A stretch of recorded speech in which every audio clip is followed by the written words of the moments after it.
اسما بنت ابی بکر رضی اللہ عنہ نے بیان کیا کہ زبیر رضی اللہ عنہ نے مجھ سے شادی کی تو ان کے پاس ایک اونٹ اور ان کے گھوڑے کے سوا روئے زمین پر کوئی مال، کوئی غلام، کوئی چیز نہیں تھی۔ میں ہی ان کا گھوڑا چراتی، پانی پلاتی، ان کا ڈول سیتی اور آٹا گوندھتی۔ میں اچھی طرح روٹی نہیں پکا سکتی تھی۔ انصار کی کچھ لڑکیاں میری روٹی پکا جاتی تھیں۔ یہ بڑی سچی اور باوفا عورتیں تھیں۔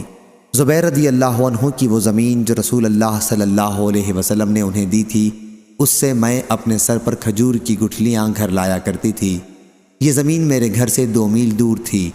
ایک روز میں آ رہی تھی اور گٹھلیاں میرے سر پر تھیں کہ راستے میں رسول اللہ صلی اللہ علیہ وسلم سے ملاقات ہو گئی۔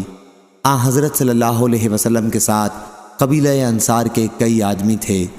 حضرت صلی اللہ علیہ وسلم نے مجھے بلایا، پھر اپنے اونٹ کو بٹھانے کے لیے کہا، اخ اخ۔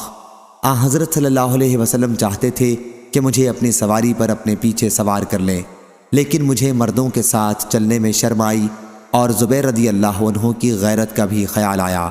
زبیر رضی اللہ عنہ بڑے ہی باغیرت تھے۔ حضور اکرم صلی اللہ علیہ وسلم بھی سمجھ گئے کہ میں شرم محسوس کر رہی ہوں، اس لیے آپ آگے بڑھ گئے۔ پھر میں زبیر رضی اللہ عنہ کے پاس آئی اور ان سے واقعے کا ذکر کیا کہ حضور صلی اللہ علیہ وسلم سے میری ملاقات ہو گئی تھی، میرے سر پر گٹھلیاں تھیں اور حضور صلی اللہ علیہ وسلم کے ساتھ آپ کے چند صحابہ بھی تھے۔ حضرت صلی اللہ علیہ وسلم نے اپنا اونٹ مجھے بٹھانے کے لیے بٹھایا، لیکن مجھے اس سے شرم آئی اور تمہاری غیرت کا بھی خیال آیا۔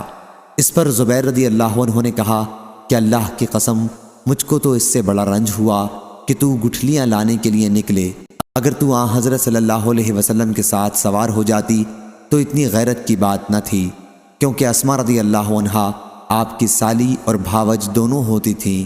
اس کے بعد میرے والد ابو بکر رضی اللہ عنہ نے ایک غلام میرے پاس بھیج دیا۔ وہ گھوڑے کا سب کام کرنے لگا اور میں بے فکر ہو گئی، گویا والد ماجد ابو بکر رضی اللہ عنہ نے غلام بھیج کر مجھ کو آزاد کر دیا۔ صحیح بخاری حدیث نمبر 5224۔